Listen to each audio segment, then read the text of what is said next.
성경 가운데서 가장 앞에 있는 이 창세기, 사실은 우리 여기 계시는 목회자 여러분들께서 다른 부분은 몰라도 창세기에 대해서는 그 내용을 대단히 잘 알고 계시는 것으로 제가 전제를 하고, 오늘 정말 우리가 창세기에 나타나는 하나님의 말씀을 설교로 전달을 할 때, 또는 성도들에게 주의 말씀을 선포할 때에 그 말씀이 기록될 본래의 하나님의 의도가 정확하게 전달되고 있는가 하는 것에 대해서는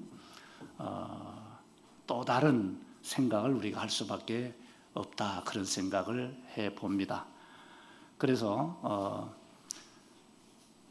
오늘 한국교회가 지금 개혁주의 입장으로 돌아가자고 여러 곳에서 많은 말들을 하고 있습니다. 또 이 모임 자체도 개혁주의 설교에 관한 것을 연구해서 발표도 하고, 또 더 좋은 설교로 하나님께 영광 돌리기 위해서 이런 모임이 지속되고 있는 것으로 알고 있습니다. 저는 오늘 말씀을 드릴 때에 성경관부터 한번 말씀을 드리려고 합니다. 오늘 한국교회가 복음이 전파된 지 140년이 되어가고 있는데, 성경은 하나님의 말씀이다, 이렇게 출발을 합니다. 맞습니다. 그러나 요즘에 상당히 많은 이단적 요소를 가진 부분들이 있는데, 성경은 하나님의 말씀이다 하는 말씀 속에 함정이 있습니다. 이 말은 이 성경에 있는 하나님 모든 말씀이 다 하나님의 말씀이다는 것을 말하려고 하는 게 아니고, 오히려 그 반대로 성경은 하나님의 말씀이다라고 해놓고 성경 안에는 하나님의 말씀이 아닌 것들이 많이 있다, 이렇게 말하기 위해서 성경은 하나님의 말씀이다라고 하는, 그렇게 말하는 사람들이 종종 있지요.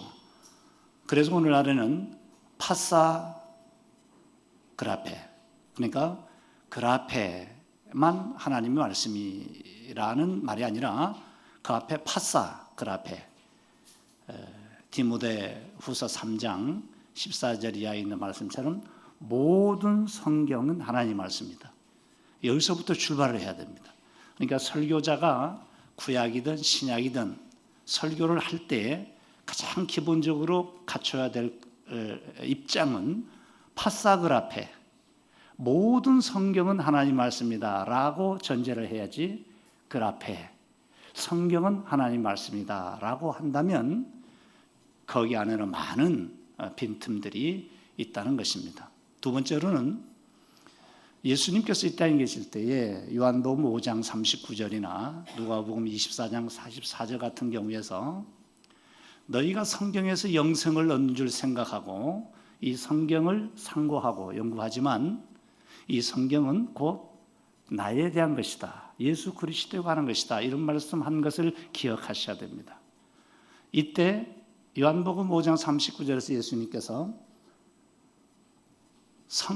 너희가 성경을 연구하는데 그 성경이 내게 대하여 말한 것이다 라고 말할 때에 예수님 당시에는 구약이 기록되지 않았기 때문에 거기 나타난 그라페는 기록된 하나님의 말씀으로서의 성경이기 때문에 구약을 가리킵니다.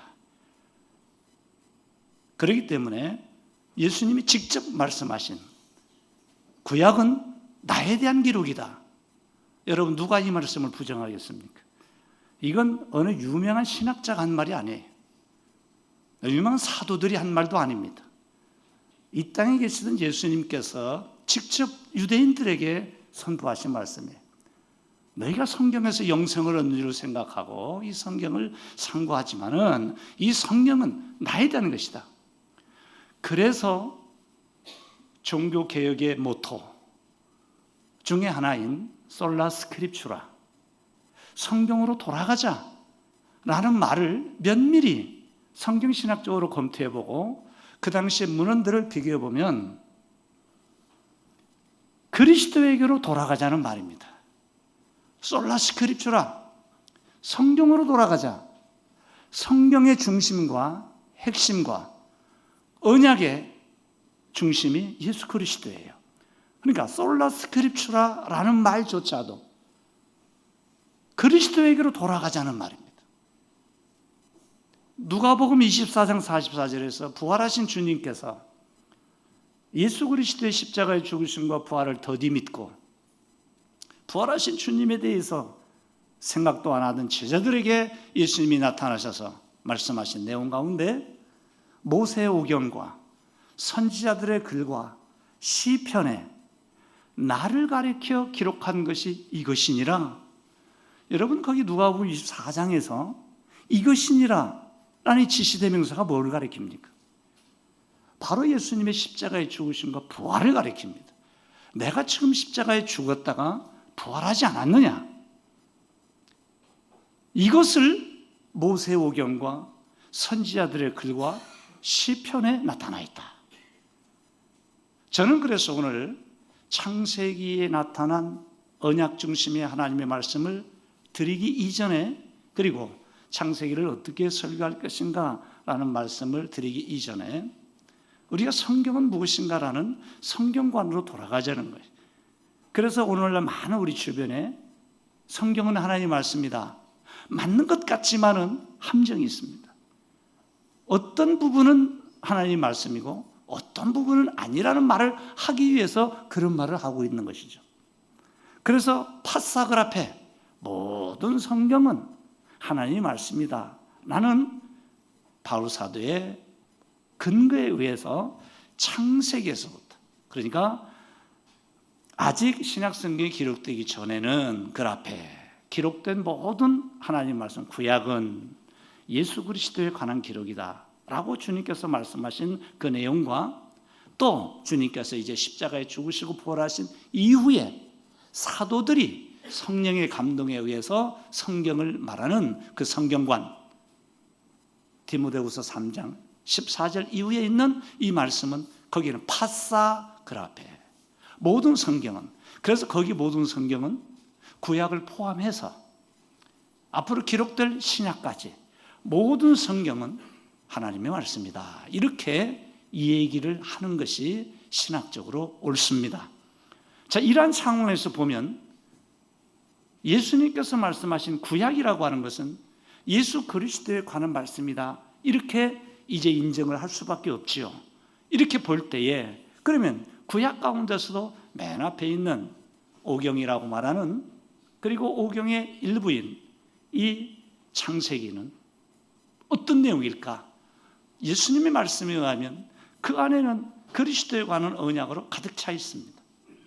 그래서 성경은 하나님의 말씀이지만 신학적으로는, 특히 성경신학적으로는 언제든지 그냥 하나님의 말씀이라는 표현을 안 씁니다. 그건 교회에서 목사님들이 유치원생도 알아들을 수 있을 만큼 쉽게 하는 말입니다. 그러나 우리 목회자들은 성경은 하나님의 말씀이다, 앞에 역사 속에 계시되어 있는 언약으로서의 하나님의 말씀이다, 이렇게 얘기를 해야만 설교가 나옵니다. 그래서 창세기는 역사가 기록되어 있습니다. 창세기에 나타난 역사는 하나님의 말씀인데 하나님의 계시로서의 언약입니다. 그래서 오늘날 한국교회에 저를 그냥 강사로 불렀으니까 할 말 다 하겠습니다.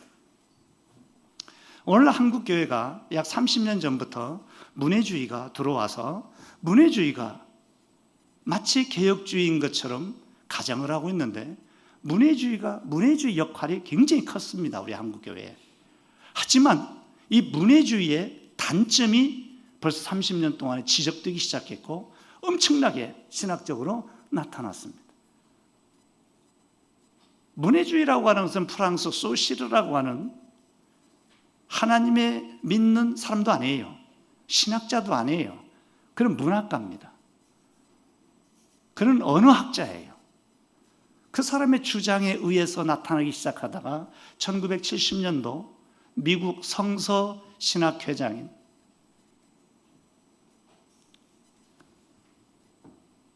이제 더 이상 비평주의, 문서에 의해서 성경이 기록됐다라고 평가하거나 말하는 것은 의미가 없다. 이것을 벗어나야 된다. 라는 것을 시발점으로 해서 소위 문예 비평주의가 생긴 것입니다. 1969년이라고 말하기도 하고 1970년이라고도 신학계에서는 말하는데 정확한 것은 그분의 논문이 발표된 이후니까 1970년이라고 말하는 게 좋습니다. 처음에 출발할 때는 문예 비평주의였습니다. 이것이 한국에 오면서 비평이라는 말이 들어있으니까 많은 사람들에게 지적을 받습니다. 그래서 슬그머니 비평이라는 말을 빼버렸습니다. 그래서 문예주의가 생긴 것입니다. 성경은 문학이다라고 전제를 하죠. 물론 성경 안에는 문학적 요소가 너무나도 많습니다. 특히 구약 같은 경우를 보면 히브리적인 문학적인 소양이 너무나도 많이 있습니다.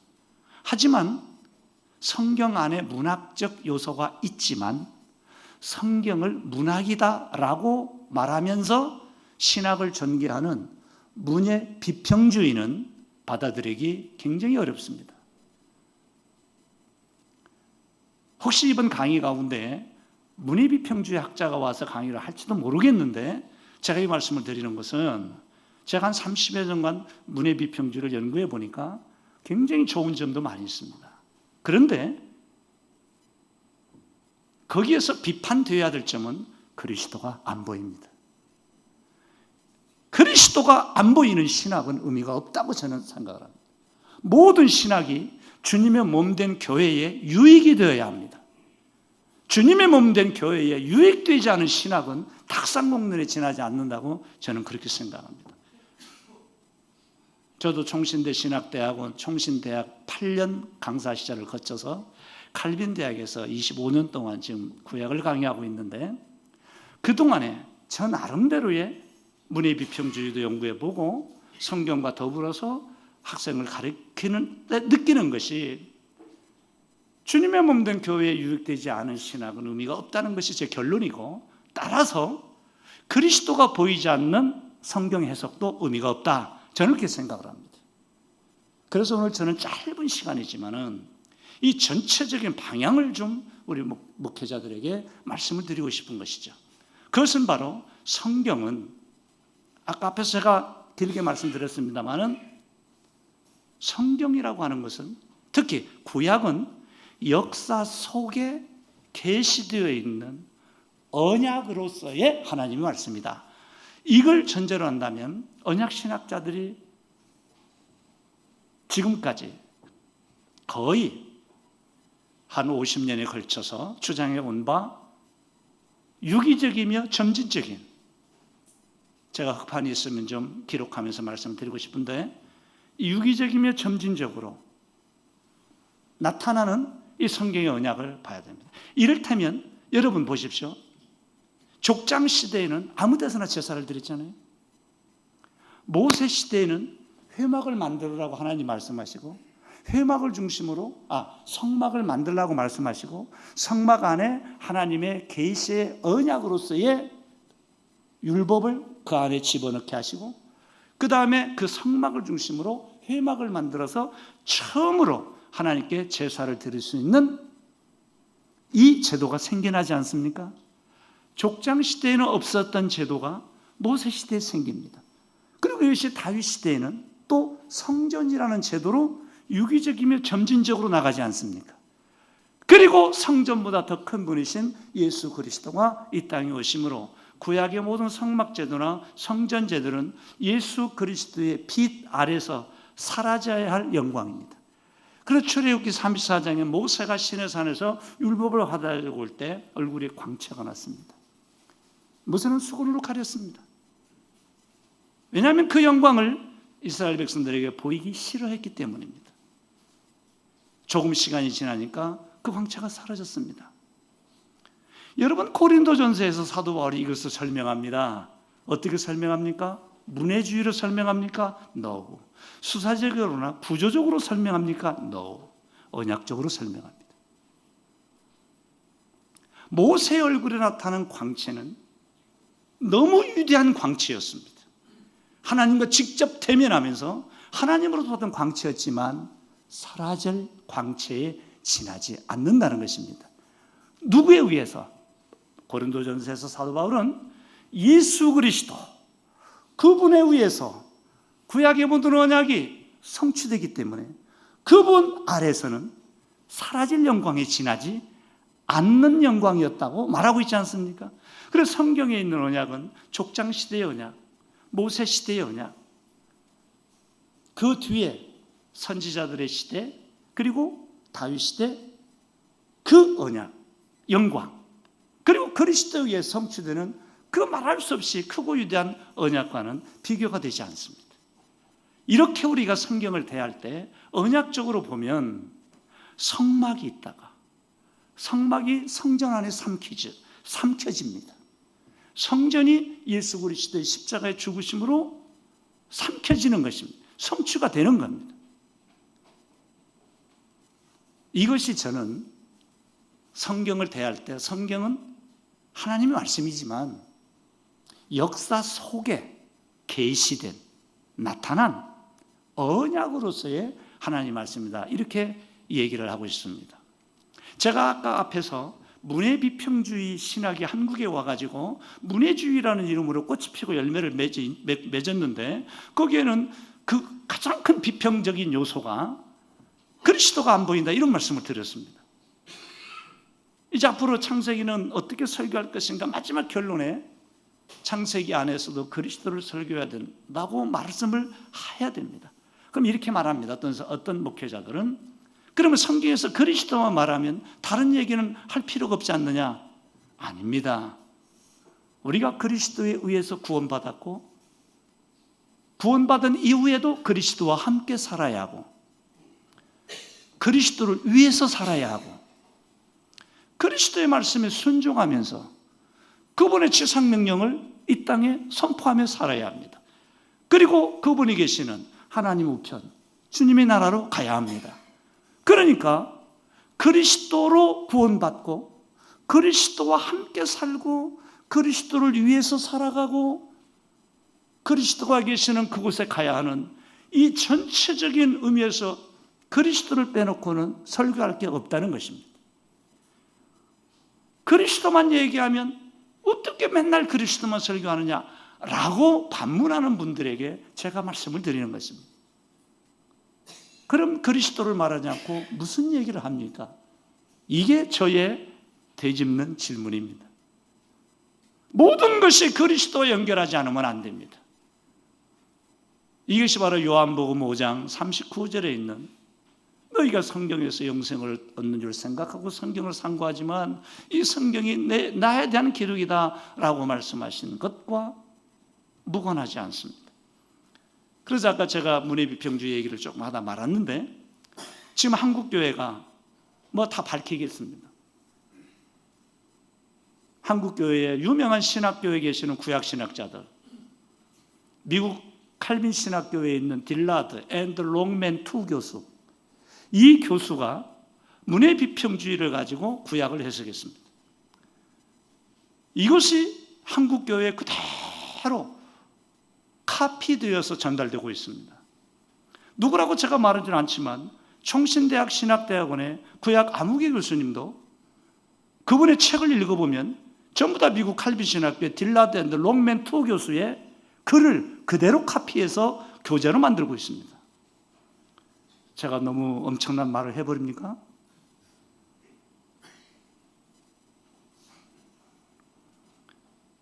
예를 제가 들으려고 합니다. 창세기 37장부터 요셉의 생애가 나타납니다. 그리고 갑자기 창세기 38장에서 요셉의 형님인 야곱의 네 번째 아들 유다의 얘기가 나옵니다.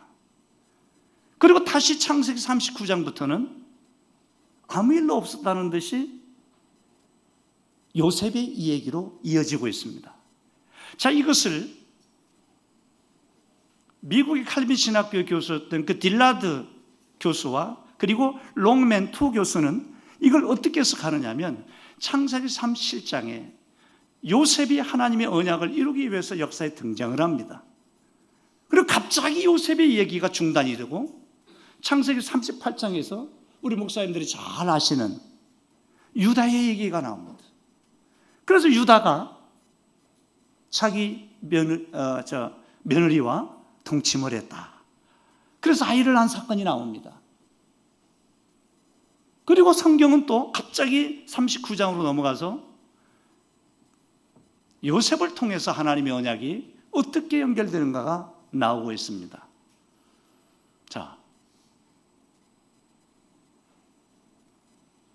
이 칼빈 신학교 문해 비평주의 신학자이신 딜라드와 그 롱벤투 교수는 이걸 이렇게 해석합니다.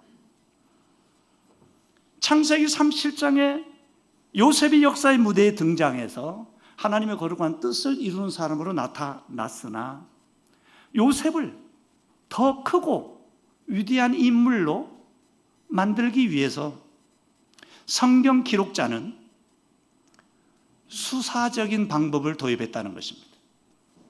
그래서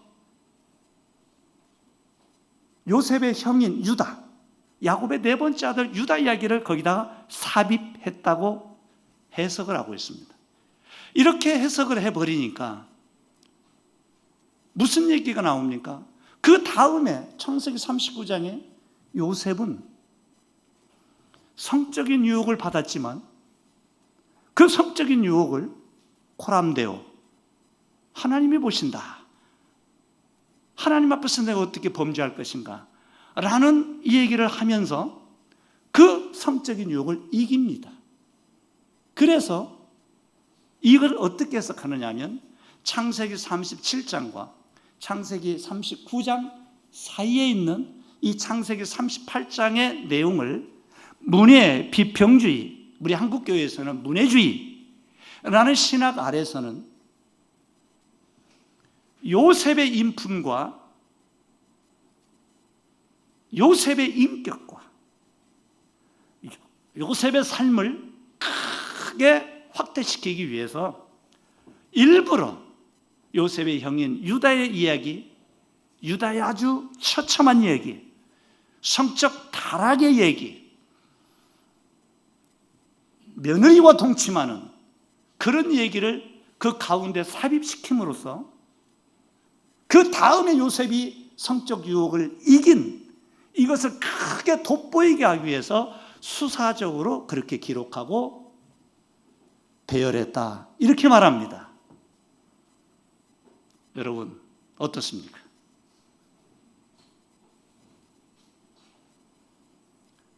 창세기를 어떻게 설교할 것인가? 저는 이 말씀을 드리고 싶습니다. 성경은 역사 속에 계시된 언약으로서의 하나님의 말씀인데 그것이 텍스트입니다. 히브리어로 기록될 때 성령의 감동으로 구약은 선지자들이 기록을 했는데 그 선지자들을 감동시키는 하나님께서 무엇인가 그 안에 하나님의 메시지, 하나님의 언약을 집어넣기 위해서 창세기라는 역사를 기록하게 했을 것입니다. 그때에 선지자 모세가 이 창세기를 기록할 때 창세기 37장은 요셉이 시작되는데 39장에 요셉이 성적 유혹에서 이겼다고 하는 고상한 인격을 강조하기 위해서 하나님께서 모세를 붙드시고 거기 안에 형편없는 며느리와 동침한 유다 이야기를 집어넣어서 요셉을 돋보이게 했을까요? 그렇다면 그 해석은 창세기 38장의 해석은 비윤리적이고 비도덕적인 모습으로 해석이 됐죠. 그렇게 이 성경의 텍스트를 유다의, 그러니까 창세기 38장을 유다의 비윤리적이고 비도덕적인 이야기로 이해를 해버리고 그렇게 해석을 해버렸다면 그건 컨텍스트가 되어버리는데 텍스트를 그러한 컨텍스트로 만들어버렸다면 그걸 가지고 설교를 만들게 되면 성도들은 어떻게 전달이 되느냐면 성도들은 창세기 38장을 유다의 비윤리적이고 비도덕적인 내용으로 들을 것이고 그리고 결론은 우리는 유다처럼 그렇게 성적 유혹에서 벗어납시다. 그렇게 하면 하나님이 기뻐하지 않습니다 라는 설교로 나타나 버립니다. 그래서 제가 오늘 강의의 마지막 결론에다가 텍스트를 잘 바르게 이해해서 컨텍스트로 만드는 작업을 할 때에 성경을 문학이라고 보느냐, 성경을 언약이라고 보느냐에 따라서 그 컨텍스트 작업이 달라져 버려요. 그것이 달라지면 설교가 달라져 버립니다. 그래서 똑같은 텍스트를 가지고 설교한다 할지라도 10명, 20명, 50명이 다르게 설교할 수 있다라는 결론이 나온다면 본래 하나님께서 말씀하신 성경의 텍스트가 그렇게 여러 가지로 갈래갈래 찢어져서 나올 수 있겠느냐 하는 것입니다. 또 그래도 되느냐 하는 것입니다. 저는 이 말씀을 이미 꺼냈기 때문에 말씀을 드립니다. 성경은 창세기에서 아담의 언약을 말하고 있습니다. 구속 언약입니다. 창세기 1장과 2장은 창조 언약으로서 아직 죄가 세상에 들어오지 않았을 때 하나님의 창조 사역을 말하고 있습니다. 그리고 창세기 3장부터는 바로 여자의 후손, 그분이 거기에 나타납니다. 그래서 거기서부터 벌써 성경은 구속 언약으로 들어가서 인간을 죄로부터 구원하시기 위한 하나님의 행위, 하나님의 행동, 하나님의 액션이 시작이 됩니다. 그래서 여자의 후손이 나중에 뱀의 후손의 머리통을 부술 것이다 이런 걸 남김으로써 장차 예수 그리스도가 3일 동안 십자가에 죽으시고 무덤에 갇히는 뱀의 후손의 뒷발꿈치를 물리듯 그렇게 물렸지만은 죽음을 이기시고 사탄의 모든 권세를 이기시고 부활하심으로써 사탄의 머리통을 부수고 승리하셨습니다. 이때에 거기 창세기 3장 15절에 보면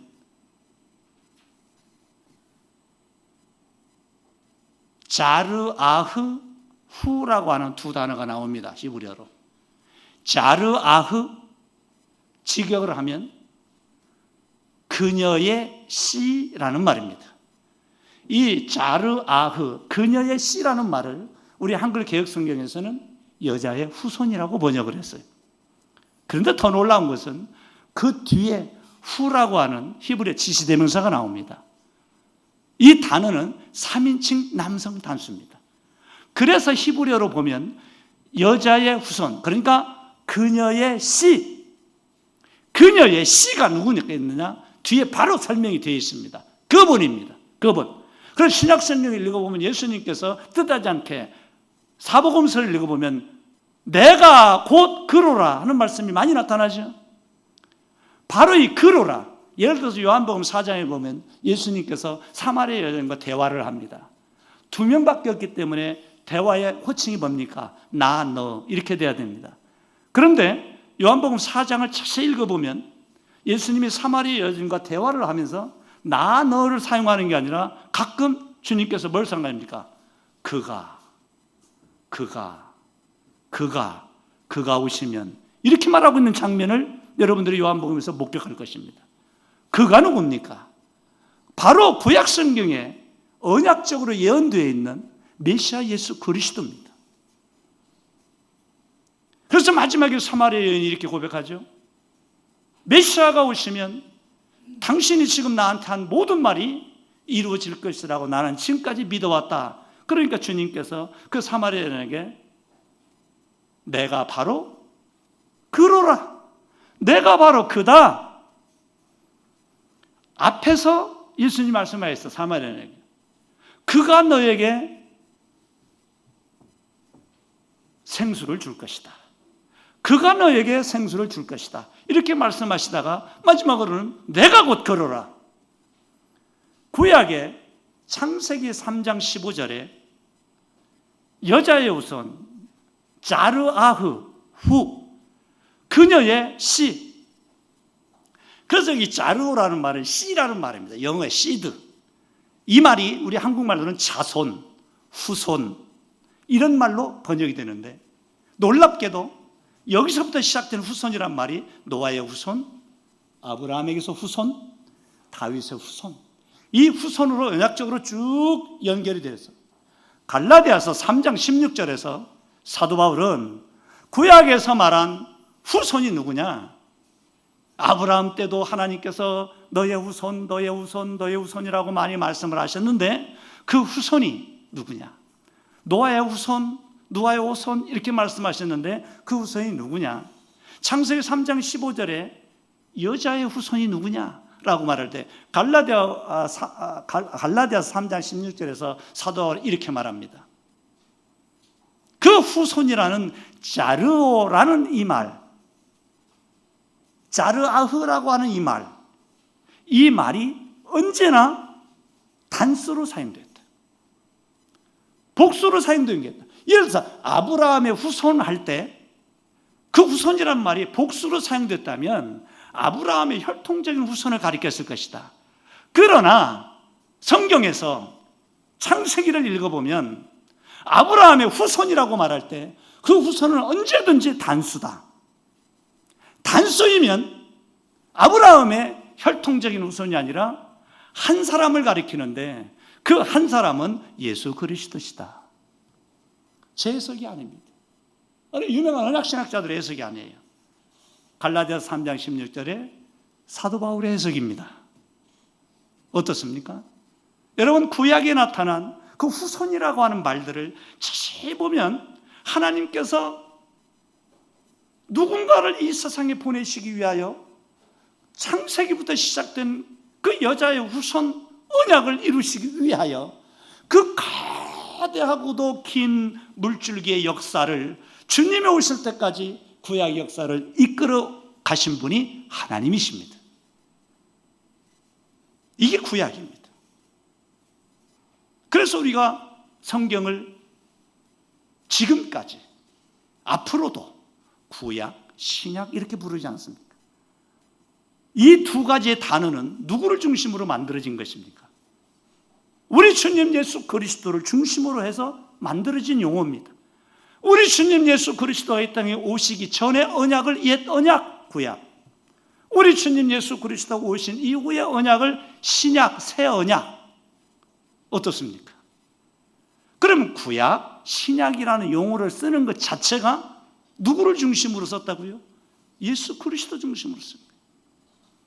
다시 창세기로 돌아가 보겠습니다. 그래서 창세기 3장 15절 이하부터 나타나는 후손 개념들은 단순한 인간의 후손을 가리키는 게 아니고, 물론 그 인간들의 후손을 통해서 열방을 만드시고 여러 많은 민족들을 만드시는 하나님의 섭리도 있지만 그 성경의 핵심적인 본래의 핵심적인 언약의 줄기는 우리 주님 예수 그리스도십니다. 그래서 다시 아까 제가 문해 비평주의를 비평하면서 아주 좀 심하게 말씀을 드렸는데 창세기 38장을 보십시오.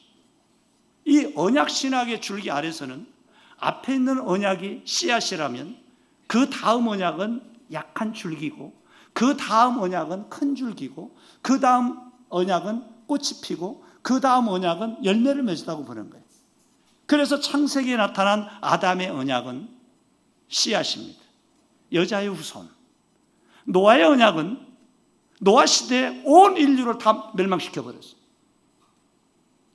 그런데 하나님이 왜 노아의 8식구를 살려줬을까요? 여기에 목회자들의 대답이 있어야 됩니다. 노아 시대의 인간들은 하나님 앞에서 완전히 타락했고 하나님의 목적에 어긋나게 살았기 때문에 하나님은 인간 만드신 것을 후회하셨다고 하셨습니다. 그리고 인간들을 전부 다 싹 쓸어버리겠다고 말씀하셨습니다. 거기서 싹 쓸어버리셨으면 하나님은 다시 세상을 창조하셔야 됩니다. 그러나 하나님은 이미 아담에게 말씀하셨지 않습니까? 범죄한, 죄를 지은, 하나님 말씀에 불순종한 아담에게 여자의 후손 그분이 오실 것이다.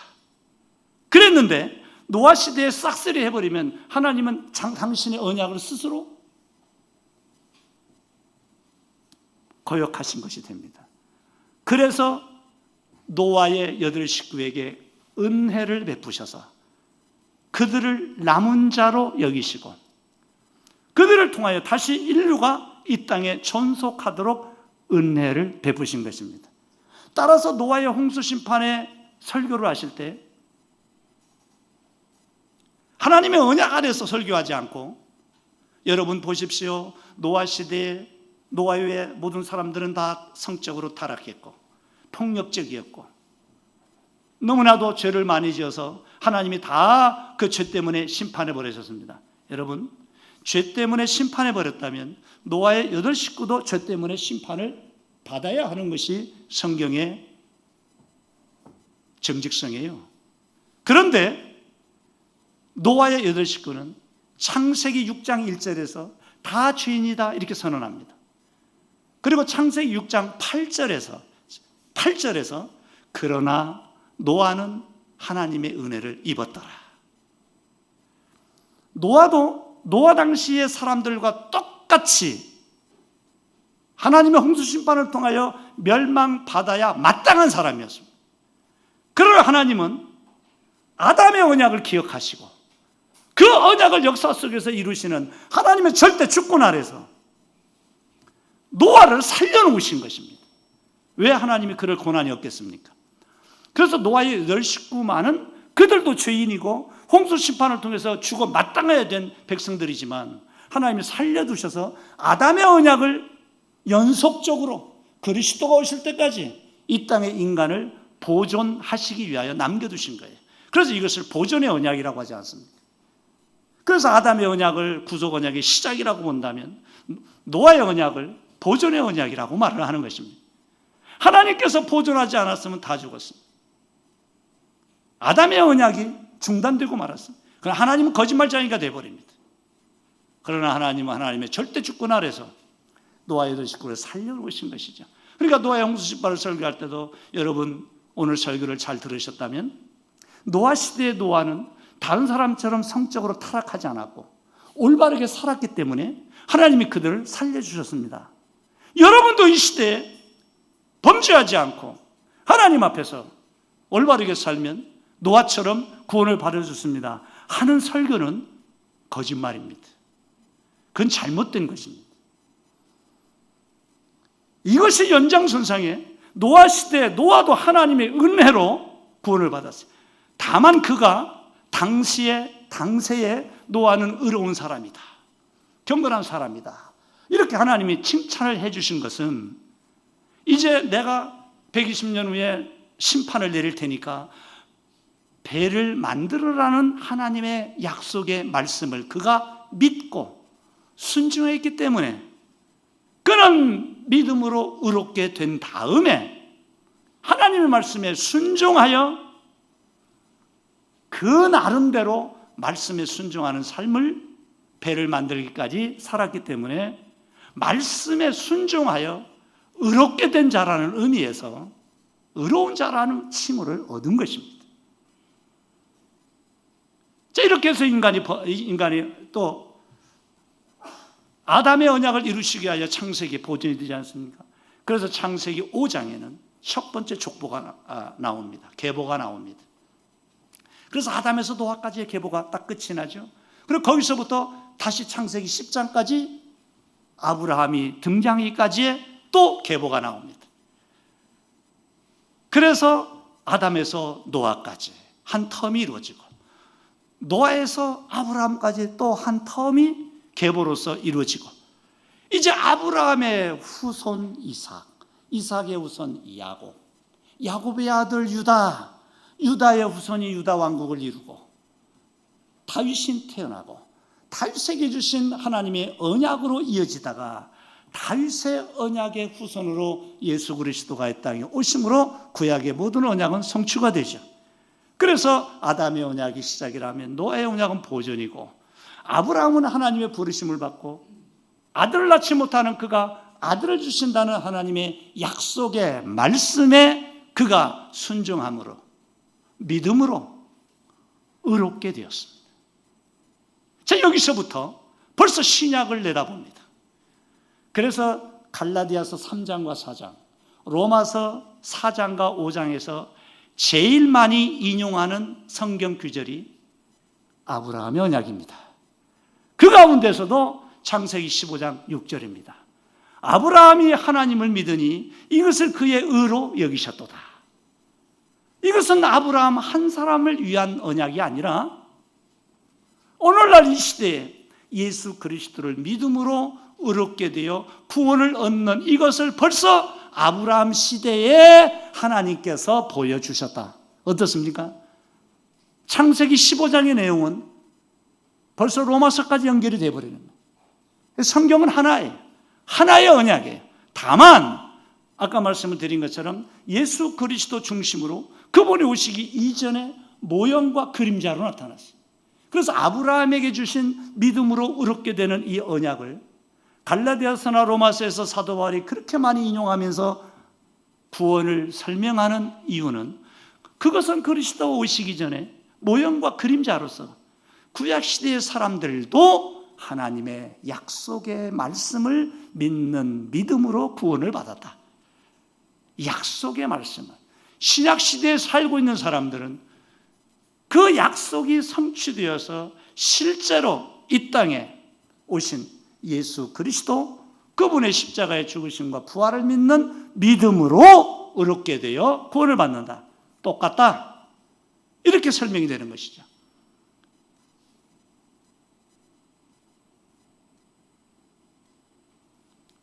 이 말씀을 제가 먼저 드리는 이유는 이와 같이 구약 성경은 언약으로 봐야 됩니다. 특별히 언약신약이라는 말을 쓰지 않는다 할지라도 우리는 이미 그런 용어를 사용했습니다. 태어나면서부터 교회를 다닐 때 벌써 신학적으로 용어를 사용했습니다. 구약, 신약. 얼마나 멋진 신학적 용어입니까? 그리스도를 중심으로 옛 언약, 그리스도를 중심으로 새 언약. 그리스도가 없다면은 옛 언약, 새 언약이라는 말을 쓸 수가 없는 거예요. 그래서 아담의 언약 시작, 노아의 언약 보존, 아브라함의 언약 약속이라고 합니다. 약속을 믿는 믿음. 모세의 언약 율법입니다.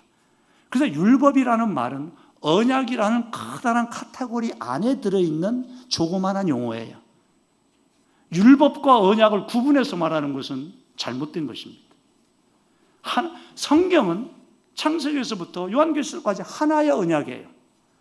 율법도 모세 시대에 하나님께서 언약을 말씀하셨는데 그 언약이 율법일 뿐이에요. 그리고 그 율법이 그리스도에게서 성취가 된 것이죠. 이스라엘 백성들이 애굽에서 나와서 신의 광야까지 오는데 거기에서 1년을 살았습니다. 그때 율법을 받고 제사제도 완성되고 하나님의 모든 말씀을 다 주십니다. 그리고 출애굽 제2년 1월 1일 성막과 회막을 건축하고 하나님께 봉헌합니다. 그리고 나서 2월 1일 날 인구조사를 하고 2월 20일 날 신의 광야를 출발합니다. 애굽에서 나온 지 한 달 보름 만입니다. 그런데 놀라운 것은 출애굽기를 읽어보면 애굽에서 나온 지 딱 한 달 되었을 때 애굽에서 가지고 나온 식량이 똑 떨어집니다. 그때부터 이스라엘 백성은 하나님께 원망과 불평을 하기 시작합니다. 이것이 바로 성경이 말하고자 하는 인간의 정체성입니다. 인간은 죄인입니다.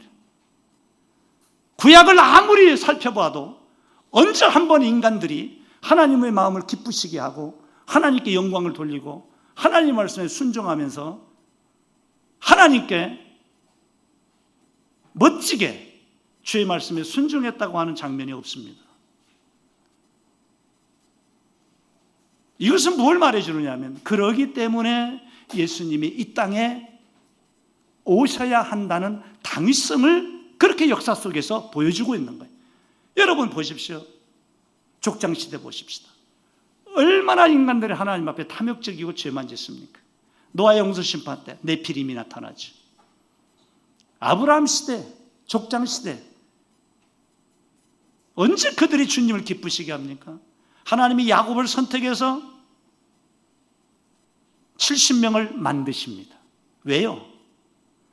야곱이 태어나기도 전에 하나님이 약속하셨습니다. 야곱아, 네 이름은 너는 민족이다. 그는 뱃속에 있을 때부터 민족으로 불려진 사람이에요. 이게 바로 언약입니다. 그래서 하나님이 리브가의 뱃속에 있는 야곱과 에서 두 사람이 싸우고 있는데 그 모습을 지켜보던 리브가가 주님께 기도하잖아요. 이놈들이 맨날 싸워서 배가 아픕니다. 그랬더니 주님께서 네 뱃속에 두 민족이 있다, 두 사람이 있다라고 말하잖아요. 민족이 있다라고 말합니다. 이것은 장차 야곱이 태어나서 이스라엘이라고 하는 한 민족을 이룬다는 것을 암시하고 있지 않습니까? 이렇게 성경은 언약이에요. 그래서 야곱의 우선 70여 명이 애굽에 내려가서 하나님이 정하신 기간 동안 있을 때 한 민족으로 만들어지잖아요. 민족으로 만들어졌을 때에, 하나님의 때에, 하나님의 언약이 이루어질 바로 그때가 되었을 때 하나님께서는 모세를 세상에 나게 하셨다고 사도행전 7장에서 스데반이 설교하고 있습니다. 하나님의 언약이 이루어질 때가 됐다는 것입니다. 그때 모세를 세상에 보내셨다, 이렇게 성경은 말하고 있어요. 그러니까 성경은 하나님의 언약을 이루기 위한 때, 그 하나님의 언약을 이루기 위해서 하나님께서 역사를 이끌어 가시고 민족을 세우기도 하시고 없애기도 하시고 다시 새로운 민족을 일으키시기도 하시면서 이스라엘 백성들을 가나안 땅까지 두신 것이 이끌어 가셨습니다. 그러나 그것이 뭐 끝이 아닙니다. 이스라엘 백성들이 가나안 땅에 간 것은 끝이 아니라 그것은 이미 하나님께서 모세에게 약속하신 내가 한 장소를 선택할 것이다. 그 한 장소가 예루살렘이고 그 예루살렘을 중심으로 해서 왕국시대가 이루어지다가 그들 역시 인간의 정책생활의 죄인들이니까 하나님 앞에서 하나님을 버리지 않고 우상을 숭배하지 않고 하나님을 잘 섬기고 율법을 순종하면 이 땅에서 잘 먹고 잘 살고 오래 있게 할 것이다 했지만은 그들은 바벨론에 의해서 포로로 갔지 않습니까? 그 말 자체가 뭡니까? 그들은 그렇게 하지 못했다는 것 아니겠습니까? 그래서 예수님이 이 땅에 오셔야만 성경에 나타나는 인간들은 그 예수님을 믿음으로 구원을 받게 하시려는 하나님의 구원 방법이 드디어 이루어졌다는 것이 신약입니다. 그래서 복음서에는 그분이 바로 예수님이 죽은 자를 살리시고 병든 자를 고치시고 여러 가지 이적을 행하시고 하는 모든 것들은 그 자체의 목적이 있는 것이 아니라 이분이야말로 이러한 기적을 행하시고 이러한 이적을 행하시는 이분이야말로 구약에서 예언한 바로 그분이다. 여자의 후손 그분이다. 그분을 믿어야만 구원을 받는다 하는 것이 사복음서의 내용이고, 그분이 십자가에 죽으시고 부활하신 후에 바울 사도는 한 번도 여호와라는 단어를 쓰지 않습니다. 신약 성경에서 여호와라는 단어가 한 번도 안 나타나요. 왜 그럴까요? 왜 그럴까요? 구약에 나타난 주 여호와 하나님이라는 이 개념이 모형과 그림자로서 나타났다가 그리스도가 이 땅에 오시고 십자가에 죽으시고 부활하신 이후에 그 주 여호와 그 개념은 그 주인이신, 만물의 주인이시고 구원의 주체이시고 우리 삶의 주관자이신 바로 그분은 이제 예수 그리스도로 바뀌었기 때문에 그렇습니다. 그래서 신약 성경에는 여호와라는 단어가 한 번도 안 나타나요. 왜 그러냐고요? 이게 바로 구약은 모형과 그림자고 예수 그리스도는 성취고 그 이후에는 달라져야 하는 거예요. 우리가 설교할 때 용어를 다르게 해야 됩니다. 구약의 모든 제사는 그리스도의 십자가의 죽으심으로 끝이 났어요. 성취가 되었습니다. 성취되었다는 말씀 속에는 두 가지가 있잖아요. 신학적으로 연속성과 단절성이 있어요. 연속성이란 구약의 할례가 세례로 더 나은 은혜스러운 계명으로 나타나 있어요. 구약의 안식일이 안식의 주인이신 예수님의 십자가 죽으심과 부활 이후에는 더 나은 계명인 주일로 나타났어요. 그러나 구약의 안식일은 중단됐잖아요. 구약의 할례는 중단됐잖아요. 이 두 가지 중단된 것과 연속성을 우리가 이해하지 않으면 안 됩니다. 따라서 오늘 할례를 행하지 않는 것처럼 구약의 여호와라는 단어가 신약에는 안 나타나요. 그 이유가 뭐겠습니까? 이제 우리의 주인은 예수 그리스도입니다. 그래서 고린도전서 6장과 고린도전서 3장에 보면 우리는 그리스도의 것이다. 성령이 우리 안에 이미 와 계시기 때문에 우리는 그리스도의 것이다. 여러분과 저는 내 것이 아니에요. 우리 것도 아닙니다. 우리는 우리가 믿는, 우리를 위하여 십자가에 죽으셨다가 부활하신 예수님의 것이에요. 주님의 것이에요. 그리스도의 것이다. 사도 바울은 여러 번이나 그 말을 강조하고 있지 않습니까? 제가 지금 말씀을 드리는 것은 창세기 설교를 할 때에도 문자로만 얽매여서 설교하게 되면 많은 것들을 놓칠 수가 있다는 것입니다. 언약으로 봐야만 그 예수 그리스도에 관한 내용과 더불어서 신약과 자연스럽게 연결이 되면서 그 설교가 풍성해질 수가 있는데, 구약의 창세기에 나타난 그 텍스트, 본래 하나님께서 말씀하신 내용, 그걸 꺼내는 작업, 그걸 이해하는 작업, 이것은 목회자들에게만 주신 하나님의 특권이에요. 일반 평신도들이 할 수가 없어요. 그래서 컨텍스트로 만들으셔야 됩니다. 그래서 그걸 만들어야만 그걸 가지고 이제 설교가 작성이 되는 거예요. 자, 이제 다시 앞으로 들어가 봅니다. 우리 한국교회의 문해주의 입장에 있는 사람들은 창세기 38장을 이렇게 설교합니다.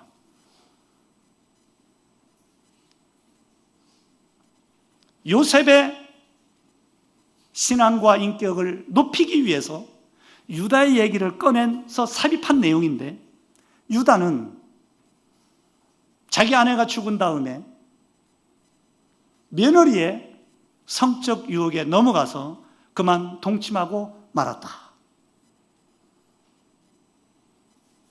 하지만 창세기 39장에서 요셉은 성적 유혹을 이겼다. 여러분들 이 시대에, 이 타락한 시대에 대한민국의 정치, 경제, 사회, 문화, 종교, 교회, 우리 총회 성적으로 타락해 있고 다 돈 아래 종노릇하고 있는 이러한 시점에서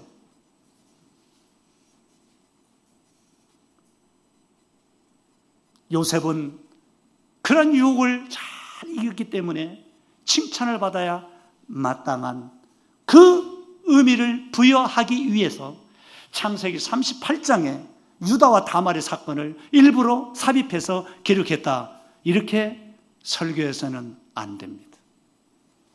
왜냐하면 창세기 38장의 그 내용은 아까 제가 말씀드린 대로 성경 전체를 유기적이며 점진적인 하나의 언약으로 볼 때 신명기 25장 5절에서 10절에 보면 모세가 장차 가나안 땅에 들어갈 유대인들의 결혼 제도를 설명하고 있습니다.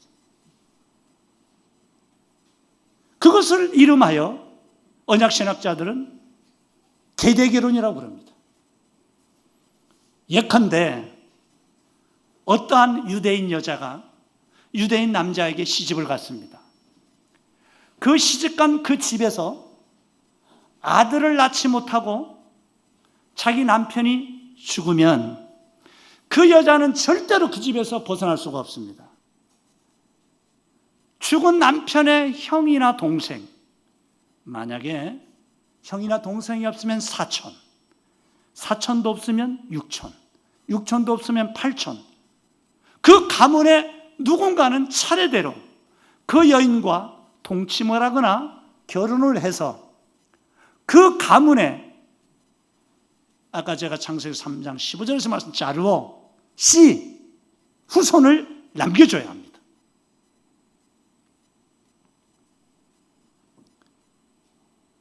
그래서 그 가문에 반드시 후손이 있도록 하는 것이 유대인의 결혼제도예요. 이게 신명기 25장 5절에서 10절에 모세의 율법으로 성문화됐습니다. 그러면 모세 이전에는 이 법이 없다고 말해서는 안 됩니다. 아까 제가 말씀드린 대로 모세 시대의 제사 제도가 만들어졌지만 모세 시대 이전의 족장들도 제사를 드렸죠. 그럼 그 제사와 모세 시대의 제사는 다릅니까? 다르지 않습니다. 언약적으로 똑같습니다. 다만 그 제사 제도가 성막에서 성전으로, 성전에서 그리스도의 십자가의 죽으심으로 이렇게 점진적으로 이어지는 것처럼 모세 시대에 이 계대 결혼이 이루어졌지만은 족장 시대에도 하나님의 계시 아래서 그들은 하나님을 알 수 있었고 하나님이 알려주시는 그 계시에 따라 그들은 하나님께 제사도 드릴 수가 있었고 하나님 앞에서 계대 결혼도 시행할 수가 있었습니다.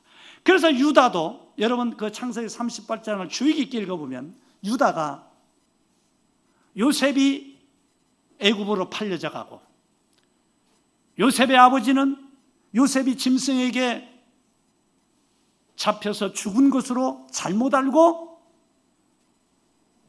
맨날 슬픔에 잠겨있는 이러한 가정 속에서 집을 뛰쳐나간 사람이 유다입니다. 그런 집에 있겠습니까? 그래서 유다가 집을 뛰쳐나갑니다. 집을 뛰쳐나가서 가나안 족속이 살고 있는 그 지역에 가서 혼자 혈연 단신으로 자수성가를 하는 거죠. 이때 유다를 맞이해 준 사람이 바로 창세기 38장에 가나안 족속이에요.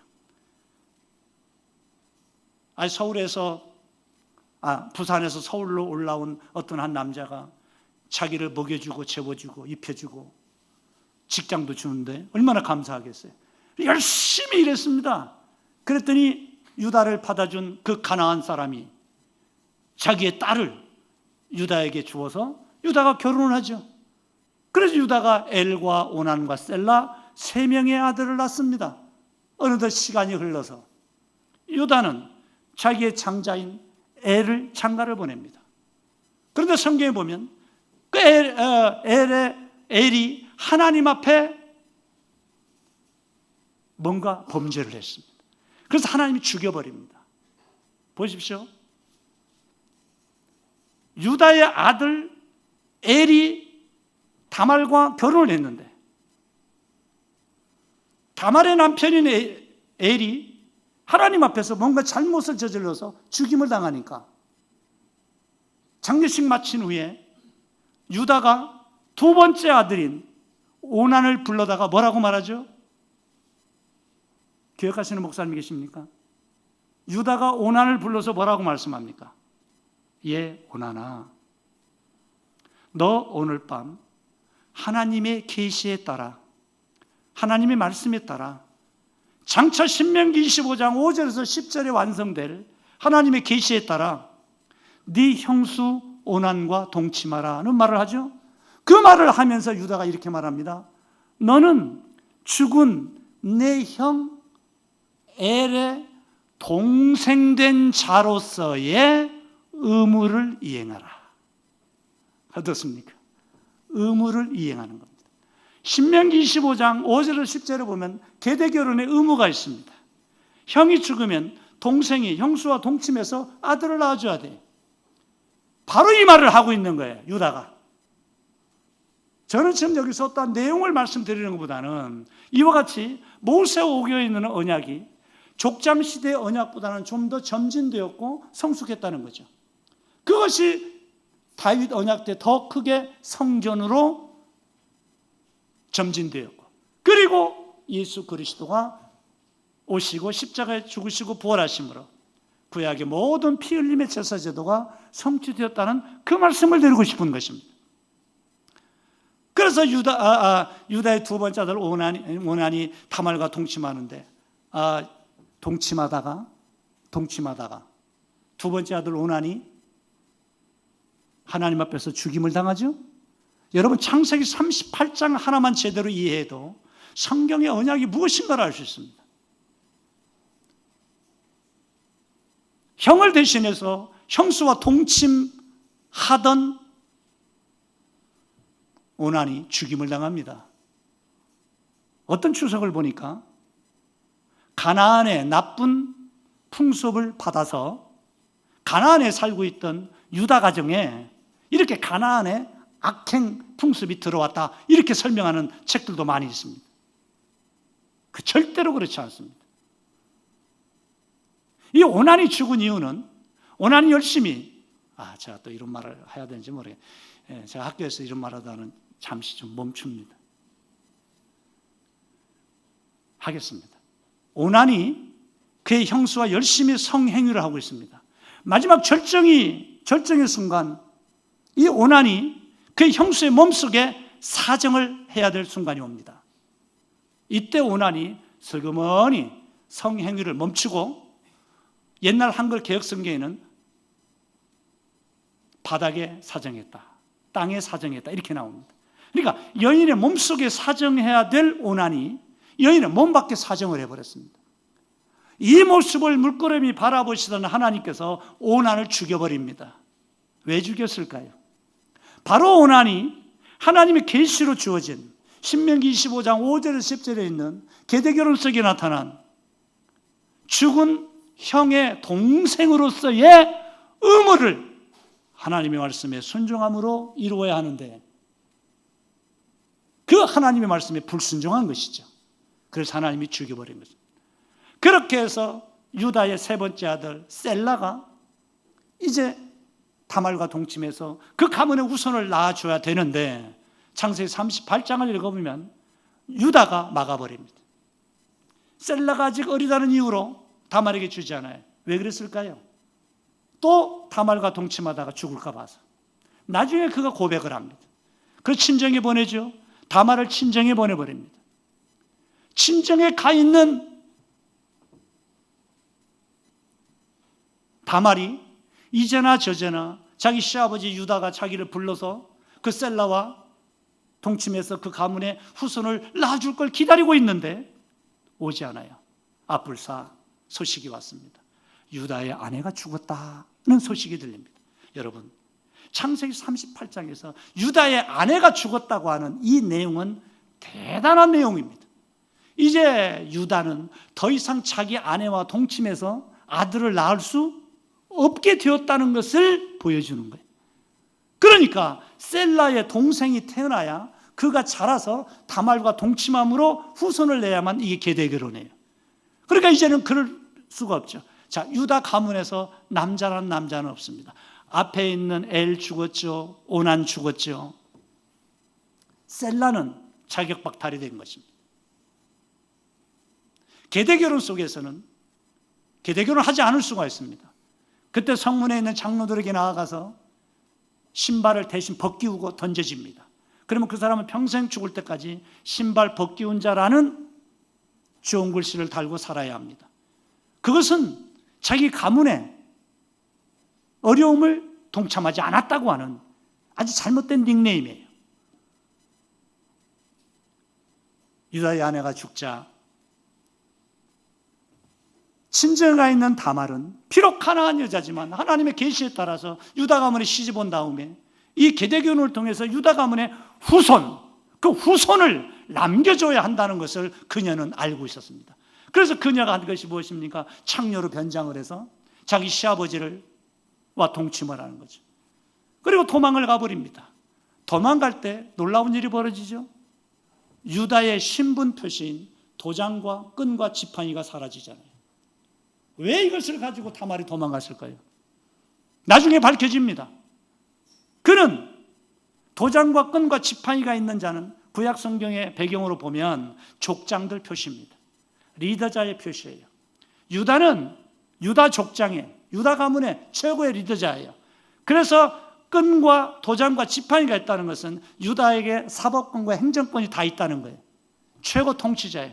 그래서 오해를 하고 친정에 가 있는 자기 며느리 다말이 임신했다는 소식을 듣고 즉각 그는 재판을 열어서 사형 선고를 내립니다.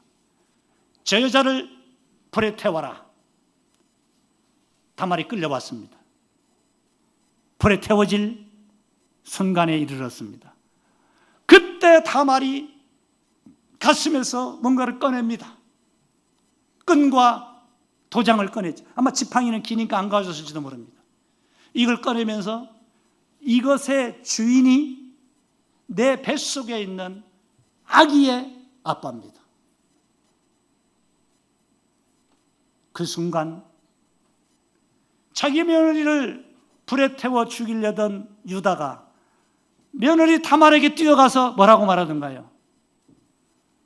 조금 제가 각서하려고 했습니다. 아가야, 내가 잘못했다.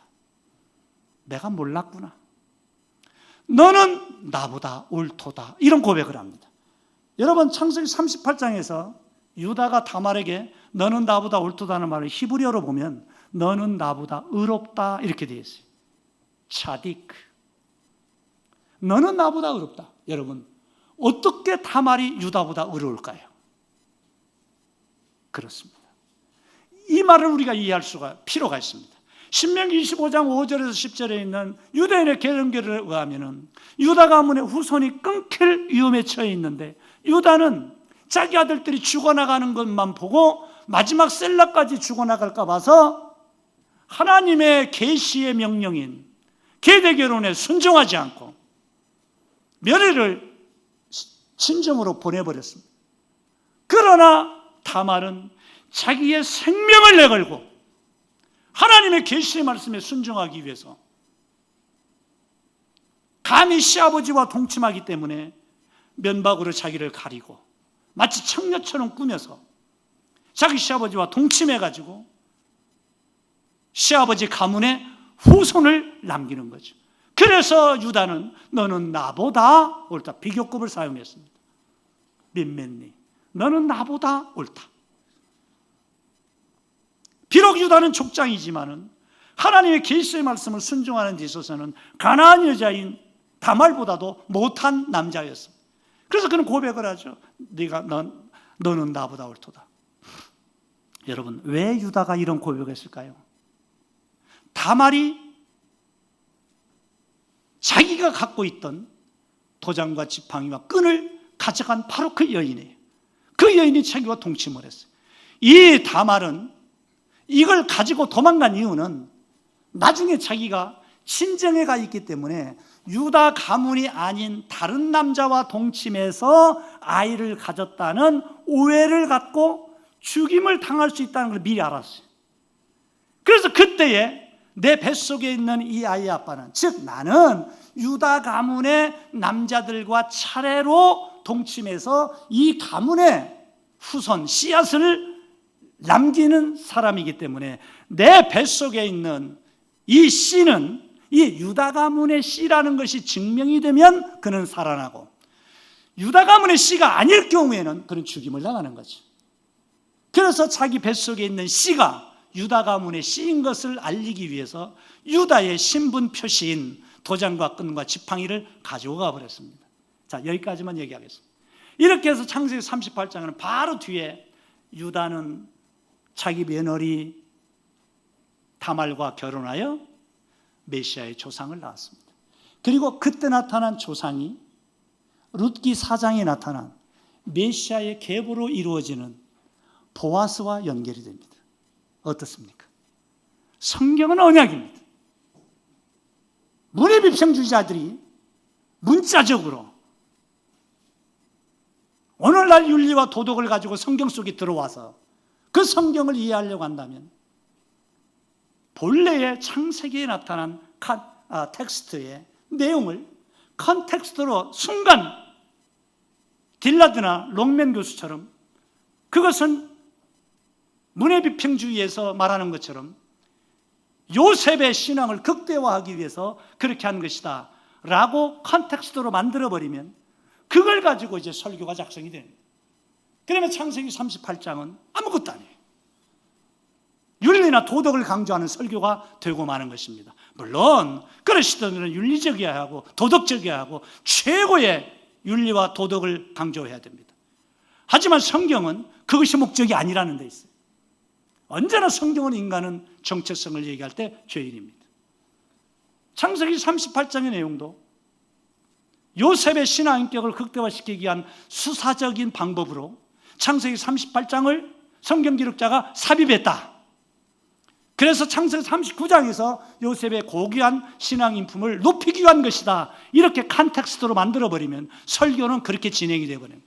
그런 설교와 아니다. 창세기 38장은 인간은 죄인인데 이 죄인들을 구원하기 위해서 하나님께서 아담 시대에 말씀하신 여자의 우선 그분을 이 세상에 보내시기 위하여 하나님이 선택한 하나의 혈통이 있는데 그게 바로 야곱의 12아들 가운데 네 번째 아들은 유다고, 유다의 후손을 통해서 보아스로 연결되고, 보아스의 후손을 통해서 다윗이 나오고, 다윗의 후손으로 그리스도가 나온다는 이 그리스도의 계보를 말하기 위해서 있는 것이 창세기 38장이에요.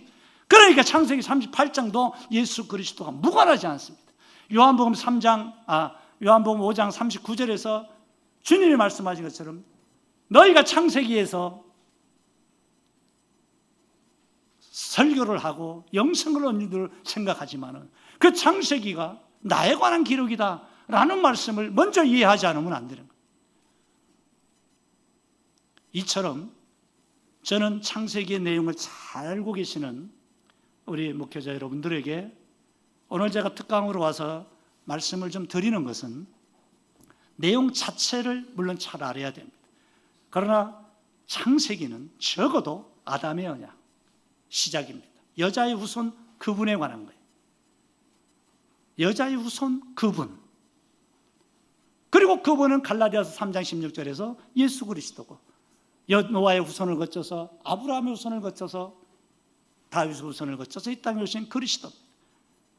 노아의 언약을 통해서 하나님은 하나님의 주권적인 은혜에 의한 선택으로 노아를 이 세상에 살려두시고, 노아의 후손을 통해서 셈의 후손이 나오게 하시고, 셈의 후손의 아브라함을 또 부르시고, 그 아브라함을 통해서 후손 언약을 말씀하시고, 그래서 아브라함을 통해서 말씀하신 모든 내용이 문자적으로만 설교를 하게 될 때는 혈통적인 후손이나 이 세상에 살고 있는 우리의 혈족을 말하는 것처럼 보이지만 전부 다 예수 그리스도를 가리키는 것으로 연결되어 있다고 하는 이 언약적인 의미를 기억해서 언약적인 설교를 하시면 좋지 않겠는가, 그런 말씀을 드리고 싶은 것입니다.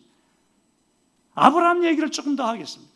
그 창세기 12장부터 아브라함이 하나님의 부르심을 받고 셈족으로서 그가 부르심을 받고 함족이 살고 있는 가나안 땅에 들어가게 하셨습니다.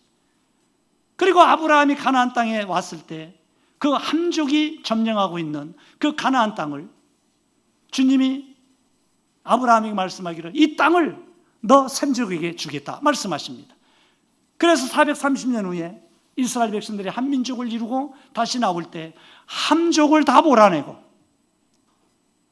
셈족의 후손이 그곳으로 돌아오게 하시는데, 이것은 바로 창세기 15장 14절에서 16절에 있는 너의 후손이 에집트에 내려갔다가 사대만에 올라가게 될 것이고 내가 이 땅을 너와 내 후손에게 주겠다. 이때 하나님이 아브라함에게 너와 내 후손에게 주겠다는 이 말은 단순히 아브라함의 후손 민족들에게 주겠다는 말을 넘어서서 언약적으로 아브라함의 후손 이삭, 이삭의 후손 야곱, 야곱의 후손 유다, 유다의 후손 다윗, 다윗의 후손으로 오실 우리 주님 예수 그리스도를 통하여 이 가나안 땅에서 구원이 이루어질 것이다. 그리고 이 구원의 복이 여기서부터 출발을 해서 온 세상에 전파될 것이다 하는 후손 언약으로 연결이 되는 것입니다. 따라서 창세기 12장부터 나타나는 후손이라는 말은 거의 대부분이 예수 그리스도를 가리킵니다.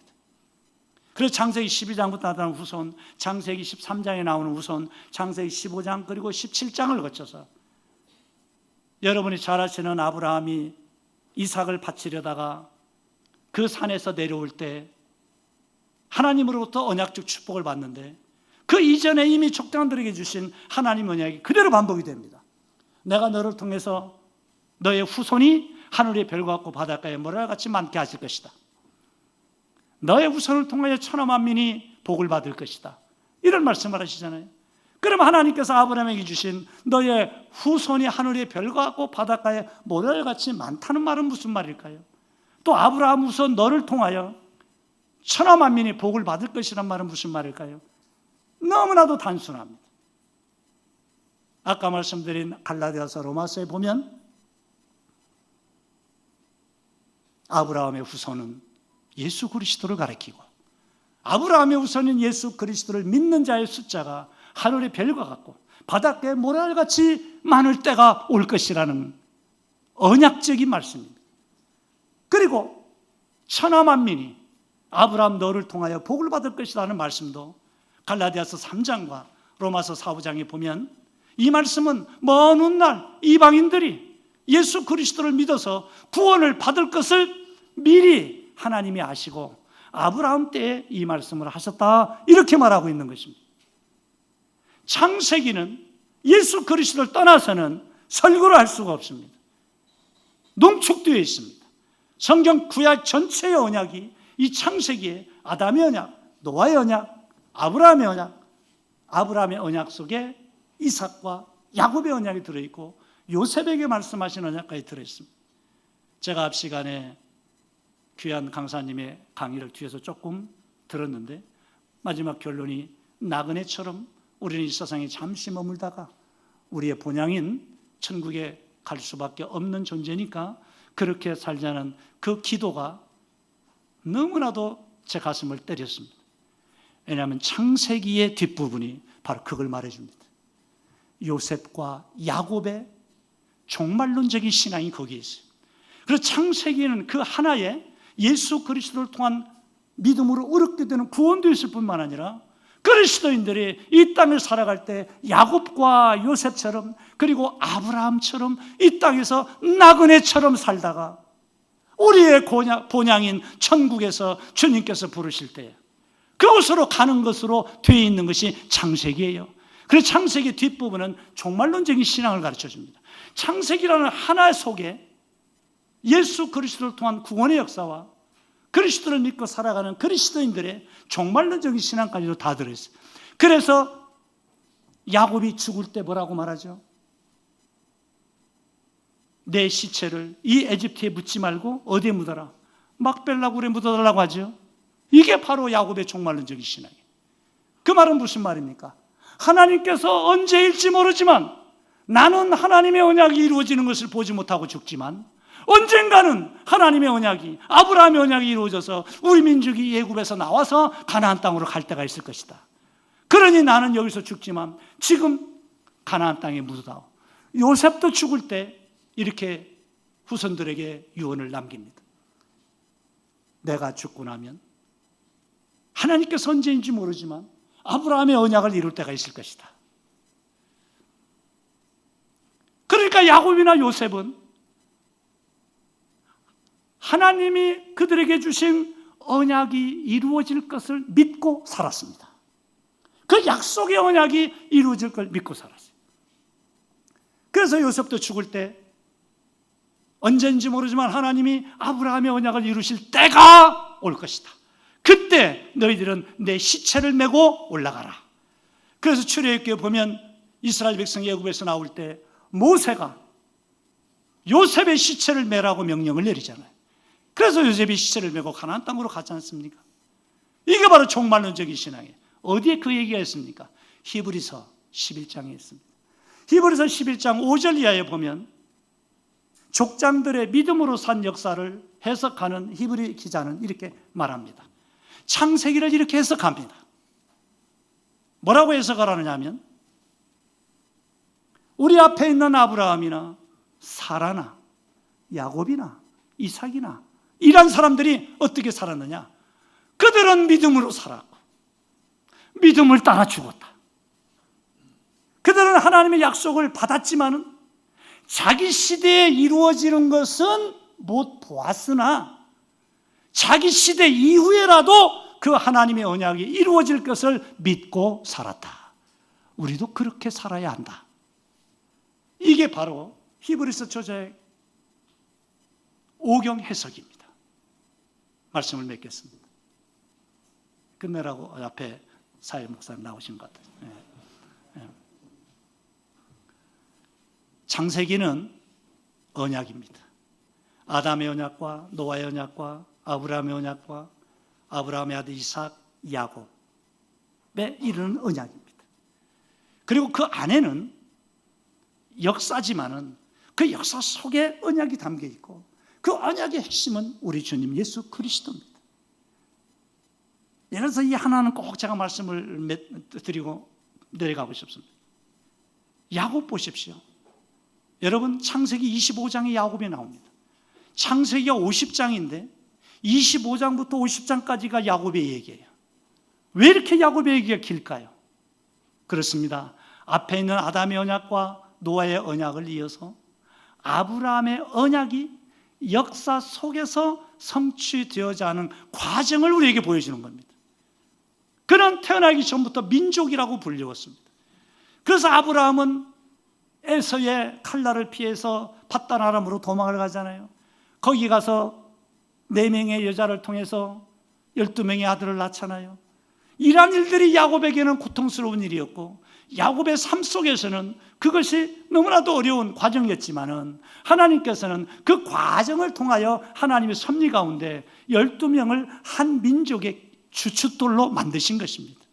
그래서 그들을 다시 거기서 천년만년 살게 내버려 두지 않으시고 그의 삼촌과 트러블이 생기게 하시고 거기서 다시 가나안 땅과 고향으로 돌아오게 하시고 고향으로 돌아오자마자 요셉을 애굽으로 보내시고 요셉이 사라진 야곱의 가정은 완전히 지옥입니다. 그때 유다가 또 가출을 해서 자기만의 가족을 이루고 족장을 이루면서 거기서 또 다말과 결혼해서 장차 이방인들까지 하나님께서 믿음으로 포용하시고 구원의 은총을 베푸실 것을 간접적으로 보여주시면서 성경은, 창세기는 여자의 우선 그분을 중심으로 하는 언약의 역사였기 때문에 창세기를 설교할 때는 텍스트를 정말 조심스럽게 주의 깊게 잘 연구하고 이해를 한 다음에 컨텍스트로 만들어야 됩니다. 그 다음에 그것을 가지고 설교를 할 때 선포기 때문에 듣는 자들에게 하나님의 언약의 말씀으로서의 그리스도를 선포할 뿐만 아니라 그리스도와 함께 살고 그리스도를 위해서 살고 그리스도와 함께 천국에 가는 이 나그네의 삶을 창세기를 통해서 얼마든지 우리가 선포할 수 있고 가르칠 수 있다는 측면에서 저는 무슨 다른 얘기를 길게 하지 않았고 그냥 성경은 역사 속에 나타난 언약으로서의 하나님의 말씀이라는 이 말씀을 드리고, 또 하나는 예수님께서 말씀하신 요한복음 5장 39절에서 너희가 성경에서 영생을 얻는 줄 알고 성경을 상고하지만 또 성경을 설교하지만 이 성경이 곧 내게 대한 기록이다는 이 성경관을 분명히 가질 뿐만 아니라 그 앞에 성경은 하나님의 말씀이다 라는 것보다는 파사 그 앞에 모든 성경은 창세기 38장까지도 하나님의 언약의 말씀이다 이렇게 전제를 하고, 성경을 문학이다 라고 전제하기보다는 성경은 역사 속에 계시된 하나님의 언약의 말씀이다 이렇게 전제하고 성경을 연구해서 잘 주님의 양들에게 전하는 주님의 귀한 종들이 될 수 있기를 축원합니다. 기도하겠습니다.